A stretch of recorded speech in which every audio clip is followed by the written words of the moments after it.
On addition of conc H2SO4 to a chloride salt, colorless fumes are evolved.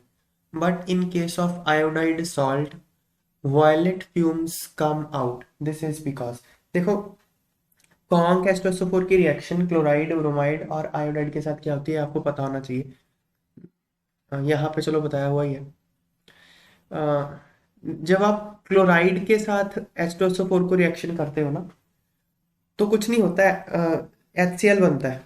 Normally ये क्यों हो रही है? बिकॉज HCl ज़्यादा वॉलेटाइल होता है, कॉन्क H2SO4 लेस वॉलेटाइल होता है, इसलिए रिएक्शन हो रही है। ये सिंपल एसिड बेस रिएक्शन हुई है, ठीक है ना। इसमें H2SO4 का एक HCl के पास चला गया, HCl बन गया। कोई रिडॉक्स रिएक्शन ये नहीं है। लेकिन ये हो गया क्लोराइड के साथ वो रिडॉक्स रिएक्शन नहीं करता, नॉर्मल एसिड बेस रिएक्शन करेगा H2SO4 क्लोराइड के साथ। लेकिन अगर आप आयोडाइड सॉल्ट के साथ करोगे रिएक्शन तो एक बार सेम रिएक्शन तो होगी, आयोडाइड सॉल्ट है, एक बार तो जो ऊपर रिएक्शन हो रही है हो गई। फिर क्या करेगा ना, HI एक अच्छा रिड्यूसिंग एजेंट है, वो H2SO4 को रिड्यूस कर देगा, ठीक है। जो इनकी रिड्यूसिंग पावर है ना ये होती है HI more than HBr more than HCl more than HF। ये हैलाइड्स की रिड्यूसिंग पावर का ऑर्डर है। इनमें से ये जो दो होते हैं, ये तो H2SO4 को कॉन्सेंट्रेटेड H2SO4 को रिड्यूस कर देते हैं, या आप कह लो कि कॉन्क H2SO4 इनको ऑक्सीडाइज कर देता है। लेकिन कॉन्क H2SO4 इसको ऑक्सीडाइज नहीं कर पाता, इसलिए HCl का HCl ही रह जाता है। लेकिन HI को वो ऑक्सीडाइज कर देगा, because HI is a good reducing agent, HBr भी कर देगा। तो HI को उसने ऑक्सीडाइज करके I2 बना दिया। आयोडीन यहाँ -1 में था HI में, I2 में 0 ऑक्सीडेशन स्टेट में है, और H2SO4 खुद +6 से कहाँ चला गया, +4, खुद वो रिड्यूस हो गया। ये आयोडाइड के साथ ये इसके फिर वॉयलेट कलर के फ्यूम्स होते हैं। H2SO4 reduces नहीं oxidises, oxidises HI2, HI gets ये आएगा ऑक्सीडाइज टू I2। अगर ब्रोमाइड होता ना तब भी यही होता है। ब्रोमाइड होता तो पहले HBr बन जाएगा, फिर वो ब्रोमाइड अगर कॉन्क H2SO4 पड़ा हुआ तो उसके Br2 के वेपर बनेंगे, रेडिश ब्राउन फ्यूम्स होते हैं, रेडिश ब्राउन फ्यूम्स बनते हैं।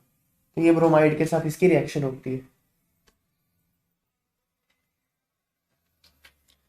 Affinity for hydrogen decreases in the group from fluoride to iodide. मतलब अफिनिटी मतलब हाइड्रोजन को पकड़ के रखने की जो उसकी टेंडेंसी है वो फ्लोराइड की ज्यादा है, नीचे जाने पे कम होती रहती है। Which of the halogen acids should have highest bond dissociation enthalpy and why. इनमें से सबसे ज्यादा बॉन्ड डिसोसिएशन एंथैल्पी किसकी है? HF की। क्यों? क्योंकि बॉन्ड छोटा है। HF, HCl, HBr, HI, यही है ना। बॉन्ड लेंथ क्या हो रही है? इंक्रीज। तो बॉन्ड लेंथ इंक्रीज होने से बॉन्ड को तोड़ना आसान होता रहेगा, तो आसान होता रहेगा तो बॉन्ड एंथैल्पी कम होती रहेगी। सो सबसे ज्यादा किसकी है? HF की। Which of the following options are not correct in accordance with, हाँ ये है, ऑक्सीडाइजिंग पावर यही होती है, ये सही है। ऑक्सीडाइजिंग पावर का ऑर्डर यही होता है। ये फिर से बताता हूँ, हेलोजेंस होते हैं, they are oxidising agents, F2 more than Cl2 more than Br2 more than I2। ये इनका ऑक्सीडाइजिंग पावर का ऑर्डर होता है हेलोजेंस का। हेलाइड्स जो होते हैं ये ऑक्सीडाइजिंग पावर है,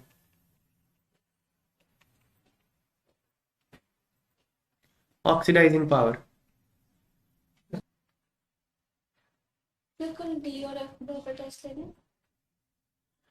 फिर इसके बाद हेलाइड्स, देखो halogens are good oxidising agents, फिर halides are good reducing agents. तो रिड्यूसिंग पावर का ऑर्डर क्या होता है? HI more than HBr more than HCl more than HF। ये इनकी रिड्यूसिंग पावर का ऑर्डर होता है, याद कर लो ये। तो ये तो सही लिखा हुआ है। अगला आयनिक कैरेक्टर, आयनिक कैरेक्टर ये क्या डिक्रीजिंग ऑर्डर है? ये नहीं, गलत हो गया ये। देखो फजान जरूर लगेगा यहाँ पे, एम एम एक यूनि पॉजिटिव आयन है। कैसे पता चला यूनि पॉजिटिव आयन है? क्योंकि ये यूनि नेगेटिव होता है ना, आई माइनस है तो एम पॉजिटिव ही होगा ये। तो अब क्या होगा, एम पॉजिटिव है, आई माइनस का साइज बड़ा है, बी आर माइनस का उससे थोड़ा सा कम है। यहां बनाऊं आई माइनस, बी आर माइनस उससे थोड़ा सा कम है, सी एल माइनस थोड़ा सा और कम है। अब इलेक्ट्रॉन क्लाउड को डिस्टॉर्ट करना, किसके इलेक्ट्रॉन क्लाउड को डिस्टॉर्ट आसानी से किया जा सकता है, आई माइनस के या बी आर माइनस के? आई माइनस के, क्योंकि बड़ा है ना वो। यहाँ पे एम प्लस पड़ा होगा तो इसके इलेक्ट्रॉन को आसानी से खींच लेगा। तो अगर इसको आसानी से खींच लेगा तो इसकी डिस्टॉर्शन हो गई ज्यादा, इसलिए इसमें कोवलेंट कैरेक्टर शेयरिंग होगी ना इलेक्ट्रॉन, तो इसमें कोवलेंट कैरेक्टर ज्यादा आएगा। तो इसमें कोवलेंट कैरेक्टर ज्यादा है, आयनिक तो मोर कोवलेंट, तो लेस आयनिक, ये लेस आयनिक है, दिस इज मोर आयनिक। तो ये तो गलत हो गया ना, फजान्स रूल है ये, फजान्स रूल। बॉन्ड डिसोसिएशन एंथैल्पी, नहीं ये नहीं होता, ये गलत है। बॉन्ड देखो, बॉन्ड डिसोसिएशन एंथैल्पी का एक्सपेक्टेड ऑर्डर तो यही था। एक तो थर्ड सेकंड गलत हो गया, एक थर्ड गलत हो गया।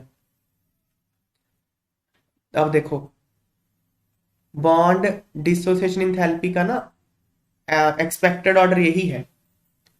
एफ एफ छोटा बॉन्ड है, सी एल और बड़ा, बी आर और बड़ा हो गया, और आई और बड़ा हो गया, यही है ना।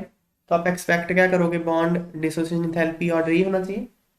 पर ना ये जो इसकी बॉन्ड एंथैल्पी है ना, ये यहाँ आती है, Cl2 Br2 F2 और I2, ये आएगा। फ्लोरीन ना यहाँ जंप करके यहाँ दो नीचे चला जाता है, तो मतलब फ्लोरीन की जो बॉन्ड एंथैल्पी है वो एक्सपेक्टेड वैल्यू से कम है, मतलब वीक हो गया। Fluorine is weaker then expected value. क्यों वीकर है? क्योंकि देखो ये फ्लोरीन ना छोटा होता है, ये ऐसे होता है, यहाँ लोन पेयर होंगे नहीं होंगे, क्योंकि ये बॉन्ड बहुत छोटा है इसलिए इसमें रिपल्शन काफी हो जाती है लोन पेयर में, इसलिए इसको तोड़ना आसान हो जाता है। दैट इज वाई फ्लोरीन की बॉन्ड इंथैल्पी एक्सपेक्टेड वैल्यू से कम है, नीचे चला गया ये। तो ये गलत है, थर्ड भी गलत है, सेकंड भी गलत है। Next, hydrogen halogen bond strength, हाँ ये तो सही है ना। एच एफ छोटा है इसलिए बॉन्ड उसका स्ट्रांग होता है, एच आई सबसे लंबा है तो बॉन्ड वीक होता है, तो ये increasing order of bond strength है। तो ये हमको गलत बताने थे, 2 और 3 हो जाएगा गलत। ये 4, एक second. HI cannot be prepared by reaction of Ki with conc H2SO4, ये बात सही है। अगर आप Ki को conc H2SO4 के साथ रिएक्ट करोगे, एक बार HI तो बनेगा, एक बार तो बनेगा वो ऐसे, लेकिन फिर HI को ये ऑक्सीडाइज कर देगा, conc H2SO4 HI को ऑक्सीडाइज करके I2 बना देता है वॉलेट फ्यूम्स, इसलिए HI नहीं बना सकते आप, है ना। ये तो हमने अभी किया फर्स्ट क्वेश्चन में। तो assertion is a correct statement. HI has lowest HX bond strength among halogen acids, ये बात भी सही है। बॉन्ड स्ट्रेंथ का ऑर्डर क्या होता है, HI सबसे वीक होता है ना, HF सबसे स्ट्रांग होता है, फिर उससे थोड़ा सा लंबा बॉन्ड होता है HBr का, वो थोड़ा सा वीक हो जाएगा, HCl और वीक और HI और वीक, ऐसे ही हो जाएगा ना। तो सबसे वीक कौन है, HI। ये भी रीजन भी सही है, लेकिन रीजन जो है असर्शन को एक्सप्लेन नहीं करता। असर्शन को एक्सप्लेन करने के लिए क्या रीजन होना चाहिए, वो होना चाहिए इनकी रिड्यूसिंग पावर का order, HI more than HBr more than HCl more than HF, ये इनकी रिड्यूसिंग पावर का ऑर्डर है। HI is a good reducing agent, इसलिए वो H2SO4 को रिड्यूस कर सकता है, HBr भी कर सकता है रिड्यूस, HCl नहीं कर सकता। तो यहाँ पे रिडॉक्स रिएक्शन है ये, HI is a good reducing agent, this is the reason for assertion.